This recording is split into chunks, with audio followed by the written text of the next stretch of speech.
یہ وہ زلزلہ ہے جس کا وعدہ کیا گیا تھا۔ عمارتیں، پہاڑ، سمندر سب کچھ اپنی جگہ چھوڑ دیں گے۔ وَأَخْرَجَتِ الْأَرْضُ أَثْقَالَهَا، اور زمین اپنے اندر کے سارے بوجھ نکال کر باہر پھینک دے گی۔ کیا بوجھ؟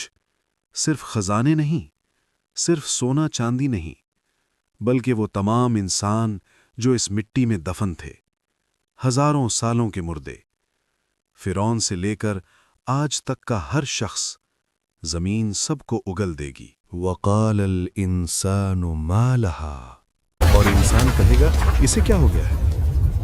یہ وہی انسان ہے جو دنیا میں سکون سے سوتا تھا، آج یہ گھبرا کر چیخے گا، یہ زمین کیوں پھٹ رہی ہے؟ گریوٹی کہاں گئی؟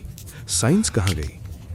آج کوئی لاجک کام نہیں آئے گی۔ يَوْمَئِذٍ تُحَدِّثُ أَخْبَارَهَا بِأَنَّ رَبَّكَ أَوْحَىٰ لَهَا، اس دن زمین اپنی خبریں بیان کرے گی، کیونکہ آپ کے رب نے اسے یہی حکم دیا ہوگا۔ یہ پوائنٹ سب سے زیادہ ڈراونا ہے۔ ہم سمجھتے ہیں ہم کمرے میں اکیلے ہیں، ہم سمجھتے ہیں اندھیرے میں کوئی نہیں دیکھ رہا، لیکن یہ زمین جس پر ہم چلتے ہیں یہ ریکارڈ کر رہی ہے۔